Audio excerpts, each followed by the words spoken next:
Ito po, nagbitiw na po mga kabida, no? Ito kong si Secretary Manuel Bunuan po, ano? Ng Department of Public Works and Highways, mga kabida. Bago lang po ito, alright? Flash mga kabida, yung report mula mismo sa ABS-CBN na tinanggap na raw ni Pangulong Marcos itong resignation po, ano? Ni Secretary Bunuan. Siguro alinsunod po ito, ano? Ng iba't ibang pressure mula sa iba't ibang komunidad at sektor po ng lipunan, ano, na magbitiw na po dahil ho sa controversial po na flood control projects anomaly, ano, mga kabida. Eto, babasahin ko lang po ito pong balita mula sa ABS-CBN, okay, mga kabida. Manuel Bunuan resigns as DPWH Secretary. Ayan, ito yung balita po, ano. Bago lang po ito.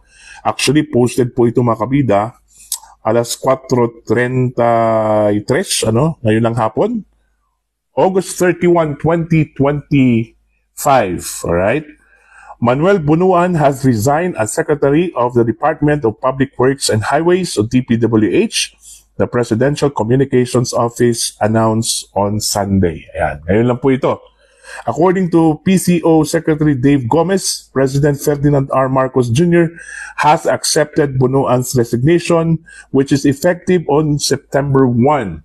All right? Marcos has appointed Transportation Secretary Vince Dizon as the new Secretary of DPWH and tasked him to conduct a full organizational sweep of the department. Bunuan's resignation comes amid probes into flood control projects, with Marcos having directed the department to submit a list of flood control projects that were started or completed in the last 3 years during the State of the Nation address in July. Just on Saturday, Bunuan said he will not abandon the responsibility to probe alleged corruption in substandard or missing flood control projects amid calls for his resignation. Ayun. So, yun po mga kabida, no? Bunuan stressed he is willing to take accountability for the alleged irregularities in the agency, but emphasized he would not condone any form of corruption. He acknowledged calls for his resignation and said it would be easy to do, but that he would be turning his back on the problem in the department he leads. Ayun. So yun yung nangyari po ngayon po mga kabida, no? Nagbitiw na po ito kong si Secretary Bunuan. I don't know kung ito ba ay bunga doon ho sa mga panawagan po, ano, laban po sa kanya, o di kaya the President himself told him maybe, no, na magbitiw ka na kasi wala na po akong trust and confidence sa inyo, ano? Kasi yun yung pinanghahawakan po, ano, ni Secretary Bunuan po makabida, no? Na hindi ho siya magre-resign kasi unang-una po parang tinalikuran po niya ito kong problema, no? Okay? At pangalawa po, hanggat hindi ho siya sabihin daw ng Pangulo, ano, hanggat meron po daw trust and confidence ng Pangulo sa kanya mga kabida, hindi ho siya magre-resign. Pero yun nga, surprisingly, nagbitiw po siya, no, today, and this at the same time, the President has accepted his resignation. Tinanggap po na wala hong pag-alinlangan po makabida yung kanya hong resignation po, ano.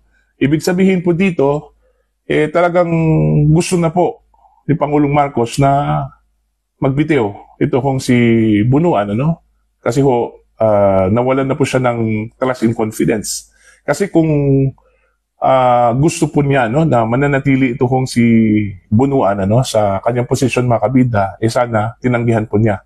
Okay? He has rejected his resignation, ano? Pero ang nangyari, wala, tinanggap po niya, ano, ayon po kay Secretary Dave Gomez. So, since nakapagpili po siya, no, ng panibagong kalihim po ng DPWH in the person of Secretary Vince Dizon, so gusto na talaga niya, ano, gusto na niyang i-let go ito kung si Bunuan. Anyway, in fairness naman po kay Bunuan po makabida, wala naman po siyang record na nagkaroon po ng bahid yung kanyang panunungkulan ng corruption, ano, since during his first stint as Secretary of the Department of Public Works and Highways. Actually, pangalawang beses na po niya ito, na naging secretary po ng DPWH po, mga kabida, dito lang po talaga siya nasabit, Although hindi po niya kagagawan po ng kanyang mga tauhan, pero since it's a command responsibility, mga kabida, may pananagutan din siya dito. Okay? Kasi parang lumabas po dito, mga kabida, na parang wala ko siyang control dun ho sa kanyang mga tauhan, Kasi mantakin nyo ito hong controversial na flood control projects po, mga kabida, nangyari po to sa kanya hong panunungkulang bilang kalihim po ng DPWH. At yung mga na-discovering mga ghost projects po, mga kabida, nangyari po sa kanya hong termino, mga kabida. O, see? Inamin po yan ni Secretary Bunuan during the first day of Senate Blue Ribbon Committee hearing, na meron pong ghost project po, dyan po sa Bulacan. At mismo yung Pangulo nga, ang nakadiscovery po, mga kabida, during his inspection, sa mga proyekto po ng flood control sa Bulacan. At doon nakita na walang nangyari o walang proyekto, mga kabida. So, yun, sampal po yun, sa pamumuno po ni Secretary Bunuan po, mga kabida, yung kaliwat ka ng allegations of corruption sa kanyang departamento. Sapat na po yun, para ho manawagan yung mga kritiko po, na kailangan na sigurong magbitiw. Kasi parang hindi na po kaya niyang pamunuan itong DPWH, mga kabida. So, tama naman po yung ginawa po ni Bunuan, mga kabida, At least, hindi po siya kapituko. Okay? Nag-resign po siya. Hindi po niya pinaabot sa point na mismong Pangulo po ang humiling sa kanya na mag-resign na po, mga kabida. Alright? At buti na lang po, at least ang pinili po ng Pangulo dito, ito hong si Secretary Vince Dizon, mga kabida, na very performing secretary po sa kanya hong departamento, ito pong Department of Transportation o DOTR po, mga kabida. Alam naman po natin kung gaano po kagaling ito hong si Secretary Vince Dizon, In fact, dahil sa nagpatupad po siya ng striktong pamamahala at pamamalakad po, Diyan po sa DOTR, tingnan nyo, maayos na po yung takbo po ng DOTR po ngayon, mga kabida. Although, during the first phase of his term, may mga controversy pero hindi yun sa kanya, Kumbaga, minana lang po niya, mga kabida. Pero at least ngayon, na-fix na po. Okay? So, dahil siguro dun ho sa galing ni Secretary Dizon, siya yung kinuha po, mga kabida, ni Pangulong Marcos na to become the Secretary of DPWH. Kung malala po ninyo, napabalita po itong offer daw ni Pangulong Marcos dun ho kay dating DPWH Secretary Babe Singson, yung dating DPWH Secretary po, mga kabida, ni dating Pangulong Benigno Aquino III. Alright? Pero tumanggi po ito. Okay? Tinanggihan po ni Secretary Babe Singson ito hong alok daw, mga kabida, na